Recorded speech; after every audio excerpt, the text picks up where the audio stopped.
দেশের প্রথম city corporation হিসেবে বগুড়ায় নতুন প্রশাসক নিয়োগ দেওয়া হয়েছে। জেলা বিএনপির সহসভাপতি এম.আর. ইসলাম স্বাধীনকে প্রশাসক হিসেবে নিয়োগ দিয়েছে স্থানীয় সরকার মন্ত্রণালয়। সচিবালয়ে স্থানীয় সরকার প্রতিমন্ত্রী মীর শাহে আলম জানান, এবছরের সেপ্টেম্বর-অক্টোবর মাস থেকে স্থানীয় সরকার নির্বাচন শুরু হবে।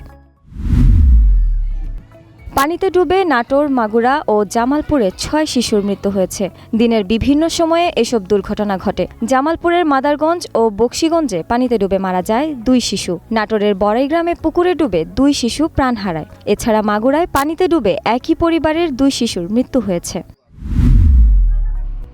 দীর্ঘ ১৮ দিন বন্ধ থাকার পর চাঁপাইনবাবগঞ্জের সোনা মসজিদ স্থলবন্দর দিয়ে আবারও শুরু হয়েছে পাথর আমদানি। সকাল থেকে বন্দরে ভারতীয় পাথর বোঝাই ট্রাক প্রবেশ করতে শুরু করেছে। গত ৩০ এপ্রিল ভারত হঠাৎ পাথরের অ্যাসেসমেন্ট ভ্যালু নির্ধারণ করায় আমদানি বন্ধ করে দিয়েছিলেন বাংলাদেশি ব্যবসায়ীরা।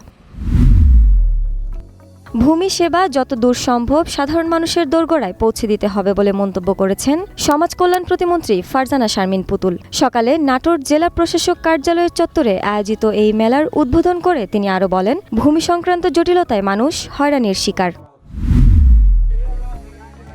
গাইবান্ধা সদর উপজেলায় পিকআপ ভ্যান ও ব্যাটারি চালিত ইজি বাইকের মুখোমুখি সংঘর্ষে ২ জন নিহত হয়েছে। এতে অন্তত ৫ জন আহত হয়। আহতদের রংপুর মেডিকেল কলেজ হাসপাতালে পাঠানো হয়েছে। এ বিষয়ে আইনগত ব্যবস্থা চলমান বলে জানান সদর থানার ভারপ্রাপ্ত কর্মকর্তা আব্দুল্লাহ আল মামুন।